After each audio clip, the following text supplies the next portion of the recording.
ഞങ്ങളെ ആക്രമിച്ച ഈ യൂട്യൂബർമാർക്കെതിരെ നിയമ നടപടിയുമായി മുന്നോട്ട് തന്നെ പോകും. നവമാധ്യമങ്ങൾ വരുന്നതിന് മുമ്പും ഈ സമുദായത്തെ പല രീതിയിൽ പല മേഖലകളിൽ നിന്ന് ആക്രമണം ഉണ്ടായിട്ടുണ്ട്.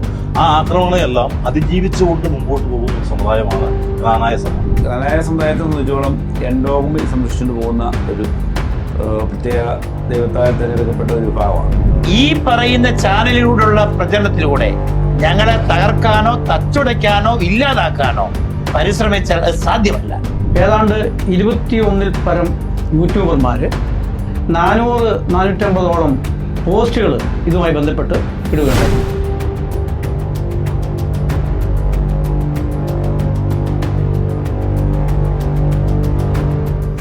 ഇപ്പോ ഇത്തരത്തിൽ പ്രതികരിക്കുന്ന നിങ്ങൾക്ക് എന്തുകൊണ്ട് രാജാപുരം പള്ളി പൊളിക്കുന്നതിനെ കുറിച്ച് പ്രതികരിച്ചൂടാ എന്നൊരു ക്വസ്റ്റ്യൻ വന്നിട്ടുണ്ടായിരുന്നു നിങ്ങളുടെ കമന്റിന് താഴെ. അപ്പൊ അതിനെതിരെ എന്താണ് പറയാനുള്ളത്?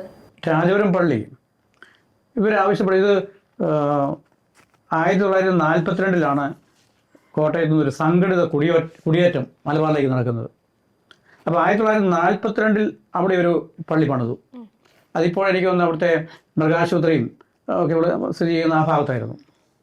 പിന്നീട് അത് മാറ്റി ഇപ്പോഴത്തെ LP സ്കൂൾ ഇരിക്കുന്ന ഭാഗത്ത് വേറൊരു പള്ളി പണിതിരുന്നു. ആ പള്ളിയും പൊളിച്ചില്ല. ആ പള്ളിക്ക് ശേഷമാണ് 1960 ഇപ്പോൾ ഉണ്ടായിരുന്ന രാജപുരം പള്ളി പണിതത്. അപ്പോൾ പണ്ടുണ്ടായിരുന്ന ആ ആദ്യത്തെ പള്ളി അവിടുത്തെ LP സ്കൂളായിട്ട് മാറ്റുക ചെയ്തത്. ആ LP സ്കൂളിൽ അവിടെ സൺഡേ സ്കൂളിൽ പ്രവർത്തിക്കാറ് ഞാൻ അവിടെ വർഷങ്ങളോളം അവിടെ സേവനം ചെയ്തതാണ്. ഇപ്പോഴത്തെ പള്ളി 1960 തുടങ്ങി ഇപ്പോൾ 65 വർഷത്തോളമായി അത് ജീർണാവസ്ഥയിലായി. ആ ഇടവകയിലെ ബഹുഭൂരിപക്ഷം ആളുകളും പൊതുയോഗത്തിൽ ഒന്നിച്ച് ഏകാണ്ടമായി തീരുമാനിച്ചു അത് പൊളിച്ച് പുതിയ പള്ളി പണിയണമെന്ന് അവർ തീരുമാനമെടുത്തു. ഇങ്ങനെ തന്നെയാണ് കേരളത്തിലെ ഏത് പള്ളിയും പൊളിച്ച് പുതിയത് പണിയുന്നത്. ആ ഇടവകക്കാർ പൊതുയോഗം കൂടി തീരുമാനിച്ച് കമ്മിറ്റിയെ ചുമതലപ്പെടുത്തി അത് പൊളിച്ച് പുതിയത് പണി ചെയ്യുന്നത്. അങ്ങനെ ഏതാണ്ട് 2020 മുതൽ ഈ പള്ളി പൊളിച്ച് പണിയാൻ വേണ്ടി അവർ തീരുമാനമെടുത്തു.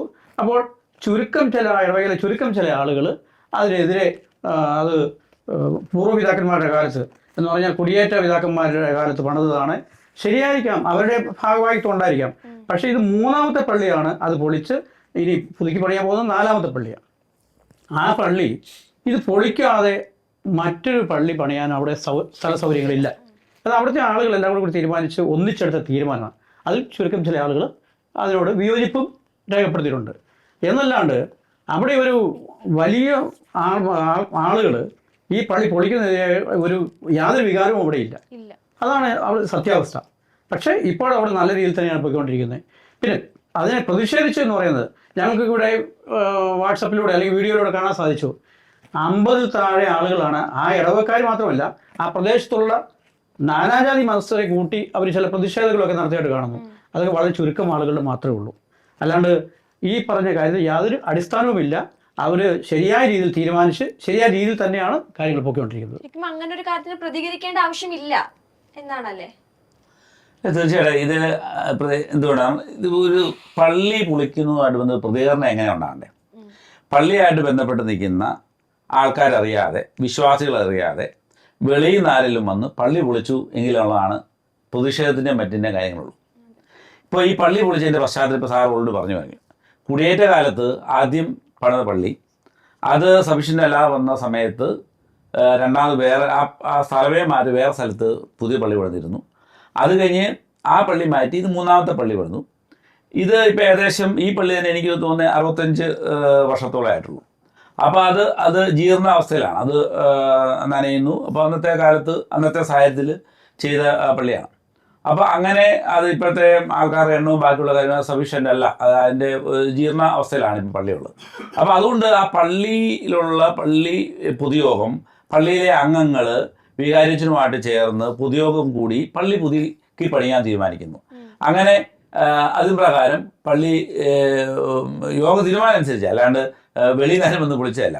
അപ്പോൾ ഏതാനും ചിലർ, വളരെ കുറച്ച് ആൾക്കാർ അതിനെ പള്ളി പൊളിച്ച് പുതിയ പള്ളി പണിയുന്നതിനോട് വിയോജിപ്പ് പ്രകടിപ്പിക്കുന്നു. അത് നമുക്കറിയാം. ഈ നാട്ടിൽ ഇപ്പോൾ പള്ളി ആയിക്കോട്ടെ, അമ്പലങ്ങളാകട്ടെ, ഏത് സ്ഥാപനങ്ങളാകട്ടെ, അത് പൊതു മേഖലയിൽ പ്രവർത്തിക്കുന്ന അല്ലെ പൊതുവായിട്ടുള്ള സ്ഥാപനങ്ങളാകുമ്പോഴത്തേനും അത് പൊളിച്ചു പണിയുന്നതിനോ അല്ലെന്നുണ്ടെങ്കിൽ ഏതൊരു തീരുമാനം എടുക്കുന്നതിന് വ്യത്യസ്ത അഭിപ്രായം ഉണ്ടാകുന്നുള്ളത് സ്വാഭാവികം. അപ്പോൾ സ്വാഭാവികമായിട്ട് തന്നെ മെജോറിറ്റി ഭൂരിപക്ഷം ആൾക്കാരുടെ തീരുമാനപ്രകാരം കാര്യങ്ങൾ നടക്കുക എന്നുള്ള ഇത് ഭൂരിപക്ഷമല്ല, വളരെ കൈവെള്ള എന്നാണ് ആൾക്കാരുടെ അഭിപ്രായ വ്യത്യാസം ഉണ്ടായിരുന്നുള്ളൂ. അപ്പം ബാക്കിയുള്ള മെജോറിറ്റി അംഗങ്ങൾ പുതിയ പള്ളി പണിയാൻ തീരുമാനിക്കും. അങ്ങനെ പുതിയ പള്ളി പണിയുന്നതിന് വേണ്ടാണ് ഇത് പൊളിച്ചത്, അല്ലാണ്ട് പള്ളി പൊളിച്ച് കളയുമല്ല ചെയ്തിരിക്കുന്നത്. അപ്പോൾ അത്തരത്തിൽ മനോഹരമായിട്ടുള്ള മലബാർ കുടിയേറ്റത്തിൻ്റെ വലിയൊരു സ്മാരകം തന്നെ ഏറ്റവും നവീകരിച്ചുകൊണ്ട് പഴമയുടെ എല്ലാ കാര്യങ്ങളും പുതിയ ഡിസൈനിൽ വരുത്തിക്കൊണ്ട് തന്നെ പുതിയ വലിയൊരു പള്ളി പണിയാന്നുള്ള വലിയൊരു സ്വപ്ന സാക്ഷാത്കാരമാണ് അവിടെ നടക്കാൻ പോണത്. ഇതിനെ ചില വ്യക്തികൾ മാത്രം, ആ താല്പര്യം ഇല്ലാത്ത ഏതാനും ചില വ്യക്തികൾ, പിന്നെ ഇപ്പോൾ സമുദായത്തിൻ്റെ അകത്ത് ചില എല്ലാ മേഖലയിലും ഉണ്ടല്ലോ തൽപര കക്ഷികളായിട്ട് ചില അവരിങ്ങനെ മറ്റുള്ളവരെയും കൂടെ കൂട്ടിച്ചേർത്ത് അല്ലെ ഈ ഇടഭാഗങ്ങൾ പോലും അല്ലാത്തവരെ കൂട്ടിച്ചേർത്ത് അവിടെ ചില പ്രതിഷേധ പരിപാടികൾ നടത്തി എന്നുള്ളതല്ലാതെ ഇത് ആ ഇടവകയ്ക്കോ ഞങ്ങളുടെ കോട്ടയം രൂപതയിലെ വൈദികർക്കോ ഒന്നും ഈ പ്രതിഷേധവുമായിട്ട് ബന്ധപ്പെട്ടൊന്നുമില്ല. വളരെ ഏതാനും ചിലർക്ക് ബുദ്ധിമുട്ടുണ്ടായിരിക്കാം. ബാക്കി ഇത് പൊതു താല്പര്യത്തിനനുസരിച്ചുള്ളതാണ്. ഇത് പള്ളി പുതുക്കി പണിയാൻ വേണ്ടിയിട്ടാണ് പൊളിച്ചത്, അല്ലാതെ പൊളിച്ചു എന്ന് പറഞ്ഞുകൊണ്ട് വലിയൊരു പ്രക്ഷോഭം ഉണ്ടാക്കിയാൽ ഇതിപ്പം നമ്മൾ മുമ്പേരം സോഷ്യൽ മീഡിയയെ കുറിച്ച് പറഞ്ഞ പോലെ പള്ളി പൊളിച്ചു എന്ന് പറഞ്ഞാൽ വലിയ വാർത്ത ഉണ്ടാക്കി ഫോട്ടോ എടുത്തത് ഇത് എന്തിനാ പൊളിച്ചതെന്നുള്ളതിനെ കുറിച്ചുള്ളത് സത്യം പുറകെ കിടക്കുക, അതിനെക്കുറിച്ച് ചർച്ച ചെയ്യപ്പെടുന്നില്ല. ചെറിയൊരു കാര്യം കിട്ടി ആഘോഷമാക്കാൻ നിൽക്കുന്നവരാണ് മീഡിയ. അതിന്റെ ഭാഗമായിട്ടുണ്ടായിരുന്ന കാര്യമൊന്നുള്ളൂ. നേരത്തെ നമ്മൾ പറഞ്ഞ പോലെ സൈബർ ബുള്ളിങ്ങിന്റെ കാര്യം പറഞ്ഞ പോലെ ഒരു സൈബർ ബുള്ളിംഗ് എന്ന് പറഞ്ഞ ഒരാളെ കൊല്ലാൻ വരെ കെൽപ്പുള്ള ഒരു കാര്യമാണ്. അങ്ങനെ ഒരുപാട് ആത്മഹത്യകൾ നടന്നിട്ടുണ്ട്. അപ്പോ ശരിക്കും നമ്മളെ പോലുള്ള കുട്ടികൾക്ക് പോലും പ്രതികരിക്കാൻ പറ്റില്ല. ഇരയായിട്ടുള്ള ഒരുപാട് പേര് ആത്മഹത്യ ചെയ്തു പോകുന്നുണ്ട്. അപ്പോൾ അതിനെതിരെ പ്രതികരിക്കാന്ന് പറഞ്ഞ ശരിക്കും പറഞ്ഞ ഒരു വലിയ കാര്യം തന്നെ, മുന്നോട്ട് വന്നതും ശരിക്കും പറഞ്ഞ ഒരു വലിയ കാര്യം തന്നെ. അപ്പോഴും എനിക്ക് ചോദിക്കാനുള്ളത്, സർ, ജ്ഞാനായ സമുദായം അല്ല സഭ എന്ന് പറയുന്നുണ്ട്, പക്ഷെ കറക്റ്റ് ആയിട്ട് എന്താണ് അതെന്ന് ഞങ്ങൾക്ക് അറിയില്ല. എന്താണ് ശരിക്കും കോട്ടയം അതിരൂപത സഭ, ജ്ഞാനായ സഭ എന്ന് പറയുന്നത് കറക്റ്റ് ആയിട്ട് എന്താണ്? അതായത് ഞാൻ ആദ്യമേ സൂചിപ്പിച്ചായിരുന്നു, AD 52 ഭാരതത്തിലെത്തിയ യേശുവിൻ്റെ ശ്രേഷ്ഠ ശിഷ്യനായ മാർത്തോമാ ശ്ലീഹ ഇവിടെ സ്ഥാപിച്ചതാണ്, കേരളത്തിൽ സ്ഥാപിച്ചതാണ് കേരള സഭ. ആ സഭയ്ക്ക് വലിയ ശോഷണമുണ്ടായി. ആ സഭയുടെ മുന്നോട്ടുള്ള ചൈത്രയാത്ര വളരെ പരിതാപകരമായ അവസ്ഥയിൽ ആ സഭയുടെ പ്രവർത്തനങ്ങളെ ശക്തീകരിക്കാനായിട്ടാണ് AD 345 നേരത്തെ ഞാൻ പറഞ്ഞതുപോലെ തന്നെ ദക്ഷിണ മെസൊപ്പൊട്ടേമിയയിൽ നിന്നും ത്യാഗപൂർവം എല്ലാം ഉപേക്ഷിച്ച്, ഒന്നുമില്ലാത്ത ഒരു പരിചയവുമില്ലാത്ത, ഇന്നത്തെ പോലെ യാതൊരുവിധ ശാസ്ത്ര സാങ്കേതിക രംഗത്തെ ഒരു മികവുമില്ലാത്ത ഒരു കാലഘട്ടത്തിൽ 7 ഇല്ലങ്ങളിൽപ്പെട്ട 72 കുടുംബങ്ങളിൽ 400ഓളം പേര് ഉറഹാമറിയ സുമത്രാൻ്റെയും ക്നായിത്തോമായുടെയും വൈദികരുടെയും ഷമ്മാസന്മാരൊക്കെ നേതൃത്വത്തിൽ സംഘടിതമായി ഇങ്ങോട്ട് കുടിയേറി പാർത്തത് ഈ സമുദായത്തെ അല്ലെങ്കിൽ ഈ സഭയെ ശക്തിപ്പെടുത്താനാണ്. അങ്ങനെ വന്നപ്പോൾ ഞങ്ങൾ അവിടെ നിന്ന് പോരുമ്പോഴും ഈ സ്വംശ വിവാഹനിഷ്ഠ പാലിക്കുന്ന ഒരു സമൂഹമായിരുന്നു. ഇവിടെ വരുമ്പോഴും കൊടുങ്ങൽ വരുമ്പോഴും ഞങ്ങളുടെ പൂർവികർ ആ സിസ്റ്റം ഒരു മാറ്റവുമില്ലാതെ തുടർന്നു പോന്നു. അതാണ് ജ്ഞാനായ സമുദായം. അത് സഭയുടെ ഭാഗമാണ്, സഭയോട് ചേർന്ന് നിൽക്കുന്നതാണ്, സഭയെ ശക്തിപ്പെടുത്താനാണ് വന്നത്. ഞങ്ങളുടെ ലക്ഷ്യം പ്രേക്ഷിത ദൗത്യമായിരുന്നു. ആ ദൗത്യം വിജയകരമായി പൂർത്തീകരിക്കാൻ അല്ലെങ്കിൽ വിജയകരമായി നടത്തിക്കൊണ്ട് കഴിഞ്ഞു. അത് ഒരു സഭയ്ക്കും എതിർക്കാൻ പറ്റത്തില്ല, ആർക്കും ഞങ്ങളെ മാറ്റി നിർത്താൻ പറ്റത്തില്ല, ആർക്കും ഞങ്ങളെ തള്ളിക്കളയാൻ പറ്റത്തില്ല. കാരണം ചരിത്രമാണ്, സത്യാവസ്ഥയാണ്. അപ്പം ഞങ്ങൾ ഇങ്ങനെ സ്വവംശ വിവാഹനിഷ്ഠ പാലിച്ച് ഒരു കമ്മ്യൂണിറ്റിയായി അവരുടെ സ്വന്തം ഐഡന്റിറ്റിയിൽ നിലനിൽക്കുന്നു. അതാണ് ജ്ഞാനായ സമുദായം. ഓരോ കമ്മ്യൂണിറ്റിക്കും ഓരോ ലക്ഷ്യങ്ങളുണ്ട് എന്നാണല്ലോ പറയുന്നത്. അപ്പൊ നിങ്ങളുടെ സഭയുടെ ശരിക്കുള്ള ലക്ഷ്യം എന്താണ്? ഞാൻ പറഞ്ഞല്ലോ, പ്രേക്ഷിത ദൗത്യം. നമ്മുടെ അതാ ഞാൻ പറഞ്ഞല്ലോ, കേരളത്തിലെ ഒന്നുമില്ലാതിരുന്ന സഭയെ ശക്തീകരിച്ച് വലുതാക്കി. ഇന്ന് കേരളത്തിൽ കാണുന്ന എല്ലാ സഭയുടെ വളർച്ചയുടെയും നിദാനം, അടിസ്ഥാനപരമായ നിദാനം ജ്ഞാനായ സമുദായമാണ്. നിസ്സംശയം പറയാം. അപ്പൊ ഞങ്ങളുടെ ലക്ഷ്യം എന്തായിരുന്നു? ഞങ്ങളുടെ ലക്ഷ്യം എന്ന് പറയുന്നത് ഈശോ സ്ഥാപിച്ച സഭയെ ശക്തീകരിക്കാനും വിപുലീകരിക്കാനും വളർത്താനും നട്ട് പരിപാലിക്കുന്നതിലും സഹായിക്കുക എന്നതായിരുന്നു ലക്ഷ്യം. ആ ലക്ഷ്യം അക്ഷരാർത്ഥത്തിൽ ഞങ്ങൾക്ക് സാധിക്കാൻ കഴിഞ്ഞിട്ടുണ്ട്, ഞങ്ങളുടെ പൂർവികർക്ക്. അതിന്നും ഞങ്ങൾ തുടരുന്നു. കാരണം ഞങ്ങളുടെ കമ്മിറ്റ്മെൻറ്റ് സർവശക്തനായ ദൈവത്തോടും അതോടൊപ്പം തന്നെ ഈ സമുദായത്തോടുമാണ്. അപ്പം ആ സഭ വളരണം, സമുദായം വളരണം, സമുദായം നിലനിൽക്കണം, സഭ ഉയരങ്ങളിലേക്ക് പോകണം, ഞങ്ങൾ സമുദായവും വളരണം. ഇതാണ് വിഷയം. ക്ലിയർ ആയോ? ഏകദേശം AD 345 ഞങ്ങളിവിടെ വരുമ്പോൾ ക്രിസ്തുവിനെ അറിയാവുന്ന ഏതാനും ചില ആൾക്കാർ മാത്രമേ ഇവിടെ ഉണ്ടായിരുന്നുള്ളൂ. അപ്പം ക്നായിത്തോമയുടെ നേതൃത്വത്തിൽ, ക്നായിത്തോമ എന്ന് പറയുന്ന ആള് കച്ചവടക്കാരനായിരുന്നു. അപ്പം ഇവിടെ കേരളത്തെക്കുറിച്ച് അറിയുകയും കേരളത്തിൽ ഇങ്ങനെ ക്രിസ്തുവിനെ അറിയുന്ന കുറച്ച് ജനവിഭാഗം ഉണ്ട് എന്നുള്ളത് അദ്ദേഹത്തിന് അറിയാം. അത്തരത്തിൽ മെസോപ്പൊട്ടേമിയയിൽ അന്ന് സഭയുടെ ഭാഗമായിരുന്ന ഉറാഹമാർ യൂസഫിതാവിൻ്റെ നേതൃത്വത്തിൽ ഇവിടെ ചിതറിക്കിടക്കുന്ന ക്രിസ്തുവിനെക്കുറിച്ച് അറിയാവുന്ന ആൾക്കാർക്ക് ആത്മീയ ശുശ്രൂഷ കൊടുക്കുകയും അവർക്കൊരു നേതൃത്വം കൊടുക്കാൻ വേണ്ടിയിട്ടാണ് AD 345 ക്നായി നാട്ടിൽ നിന്ന് ഞങ്ങൾ 7 ഇല്ലങ്ങളിൽ നിന്നുള്ള 72 കുടുംബക്കാരടങ്ങുന്ന 400ഓളം പേര് ഇങ്ങോട്ട് കുടിയേറുന്നത്, കേരളത്തിലേക്ക് വരുന്നത്. അതായത് ക്രിസ്തുവിനെ സാക്ഷ്യപ്പെടുത്തുന്നതിനും പ്രേക്ഷിത പ്രവർത്തനമായിട്ടാണ് ഇവിടെ വരുന്നത്. ക്ലിയർ ആയോ? അപ്പം ഇവിടെ വന്നതിന് ശേഷം ഇവിടെയുള്ള സമൂഹത്തിന് മാതൃപരമായിട്ട് നമ്മൾ ജീവിച്ചു. നിലവിൽ ഇവിടെ ഉണ്ടായിരുന്ന ക്രിസ്തുവിനെ അറിയുന്ന ക്രിസ്തു സമൂഹത്തിന് നമ്മൾ നേതൃത്വം കൊടുത്തു. അതോടൊപ്പം തന്നെ ഞാൻ ആദ്യം പറഞ്ഞു, ഇവിടെ കേരളത്തിലുണ്ടായ നവോത്ഥാനത്തിൻ്റെ മുഖ്യ ശില്പിയായി ക്നായിത്തോമയെയും ക്നായിത്തോമയോടൊപ്പം വന്ന ക്നാനായ സമുദായത്തെയും കാണാം. അതാ ചരിത്രം.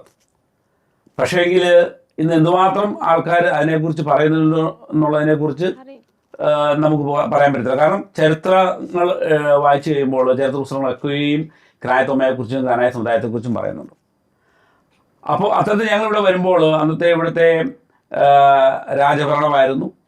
അപ്പോൾ നല്ല ഒരു സ്വീകരണമാണ് നമുക്കിവിടെ ഉണ്ടായിരുന്നത്.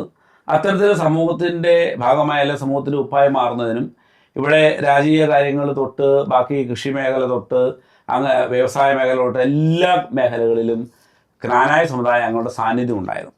അത്തരത്തിൽ സമൂഹത്തിൽ വലിയൊരു വളർച്ചയ്ക്ക് കാരണം സാമൂഹ്യപരമായിട്ടും അതുപോലെ തന്നെ സഭാപരമായും വളർച്ചയ്ക്ക് കാരണമാകാൻ ക്നാനായ സമുദായത്തിന് സാധിച്ചിട്ടുണ്ട്. അപ്പം ഇതായിരുന്നു നമ്മുടെ ലക്ഷ്യം. ഇന്നും നമ്മളത് തന്നെ തുറന്നുകൊണ്ടിരിക്കുന്നത്. ഇന്ന് കേരളത്തിൽ നിന്ന് വിദേശ രാജ്യങ്ങളിലേക്ക് ക്നാനായ സമുദായം കുടിയേറി പോകുന്നുണ്ട്. വിശേഷാൽ പറഞ്ഞു കഴിഞ്ഞാൽ യൂറോപ്യൻ രാജ്യങ്ങളെ വിശ്വാസം നഷ്ടപ്പെടുന്ന മേഖലകളിലേക്ക് ക്നാനായ സമുദായങ്ങൾ ചെല്ലപ്പെടുകയും അവിടെയുള്ള പള്ളികൾ ഏറ്റെടുക്കുകയും അവിടെ ബലിയർപ്പിക്കുകയും ക്നാനായ സമുദായ അംഗങ്ങൾ അവിടെ കൂടിച്ചേരുകയും ചെയ്യുന്നുണ്ട്. കേരളത്തിൽ മാത്രമല്ല, അല്ല, ഇന്ന് വിദേശ രാജ്യങ്ങളിലേക്കെല്ലാം ഞങ്ങളുടെ സമുദായം അംഗങ്ങൾ പൊയ്ക്കൊണ്ടേയിരിക്കുക. അപ്പോൾ ഇന്ന് ഞങ്ങൾ ഈ നമ്മളിപ്പോൾ പറയുമ്പോൾ ഈ വിഷയങ്ങളെല്ലാം ഒരു അടിസ്ഥാനം വിദേശ രാജ്യങ്ങളിലേക്ക് ക്നാനായ സമുദായ അംഗങ്ങൾ കുടിയേറി ചെല്ലുമ്പോൾ ഞങ്ങൾ ആദ്യമേ പറഞ്ഞല്ലോ എൻഡോഗമി സംരക്ഷിക്കുന്ന വിഭാഗമാണ് ക്നാനായ സമുദായം. അപ്പോൾ അതിനെ മറ്റുള്ള രാജ്യങ്ങളിലെ നിയമവ്യവസ്ഥയോട് ചേർന്നുകൊണ്ട് തന്നെ എൻഡോഗമി സംരക്ഷിച്ചുകൊണ്ട് എങ്ങനെ മുമ്പോട്ട് പോകാം, അവിടെ എങ്ങനെ വളരാം എന്നുള്ളതിനെക്കുറിച്ചുള്ളൊരു തർക്കവും അല്ലെന്നുണ്ടെങ്കിൽ നിലവിലുള്ള സാഹചര്യങ്ങളെ എങ്ങനെ അതിജീവിക്കാം എന്നുള്ളതിനെക്കുറിച്ചുള്ള ഒരു ആശങ്കയും സമുദായ അംഗങ്ങൾക്കിടയിലുണ്ട്. അതിൻ്റെ ഭാഗമായിട്ടുണ്ടാകുന്ന ചില തർക്കങ്ങളുടെയും അഭിപ്രായ വ്യത്യാസങ്ങളുടെയും ചെറിയ ഇഷ്യൂസ് ഞങ്ങളുടെ ഇടയിലും ഉണ്ട് എന്നുള്ളൊരു വസ്തുതയാണ്. പക്ഷേ അതിനെയൊക്കെ ദൈവം ഇന്നേ വരെ ഞങ്ങളെ എങ്ങനെ നടത്തിയോ അതിലും ഭംഗിയായിട്ട് തന്നെ നാളെ ഞങ്ങളെ മുമ്പോട്ട് നയിക്കും എന്നുള്ള കാര്യത്തിൽ ഞങ്ങൾക്ക് യാതൊരു സംശയവുമില്ല. നിലവിലുള്ള ചെറിയ ചെറിയ പ്രശ്നങ്ങളെല്ലാം പരിഹരിച്ചു പോകും. ഇങ്ങനെയുള്ള ചെറിയ ചെറിയ വിഷയങ്ങളും പ്രശ്നങ്ങളെല്ലാം മറ്റുള്ളവർ ഒരു ആയുധമാക്കി എടുത്ത് അത് ഇങ്ങനെ യൂട്യൂബേഴ്സിൻ്റെയിലും മറ്റുമൊക്കെ കൊടുത്ത് സമുദായത്തെ കോർണർ ചെയ്യാനുള്ള ശ്രമങ്ങൾ നടത്തുന്നുണ്ട് എന്നുള്ളത്. കാരണം ഞങ്ങൾ എണ്ണത്തിൽ വളരെ ചുരുങ്ങിയ ആൾക്കാരാണ്, അറിയാലോ. ചുരുങ്ങിയ ജനവിഭാഗത്തെ എപ്പോഴും കോർണർ ചെയ്യാനുള്ള ഒരു പ്രവണത എല്ലാ സമൂഹത്തിലും ഉണ്ടാകും. അതിൻ്റെ ഒരു ഭാഗമാണെന്ന് വേണേ കരുതാം, അല്ലേ? അതെ. അപ്പോഴും ഈ ചുരുങ്ങിയ ആൾക്കാർ എല്ലാവരും ഇങ്ങനൊരു പ്രശ്നം വന്നപ്പോൾ ഒന്നിച്ച് നിൽക്കുന്നുണ്ടോ നിങ്ങൾ ഈ കാര്യത്തില്? തീർച്ചയായിട്ടും. എല്ലാരും ഒറ്റക്കെട്ടായിട്ട് നിന്ന് തന്നെയാണ് ചെയ്യുന്നത്. പിന്നെ ഇവിടെ ഈ പറഞ്ഞ പോലെ തന്നെ ഞങ്ങളൊരു കുടിയേറ്റ സമൂഹമാണ്. അതായത് ഞങ്ങൾ കേരളത്തിൽ വന്നപ്പോൾ തന്നെ ഇവിടെ ആദ്യം പറഞ്ഞ പോലെ തന്നെ കത്തോലിക്ക സഭയ്ക്ക് ഊർജം നൽകുക എന്നുള്ള ആ പ്രേക്ഷിത ദൗത്യം ഏറ്റെടുത്ത് വരുന്ന ഒരു സമൂഹമാണ് ക്നാനായ സമൂഹം.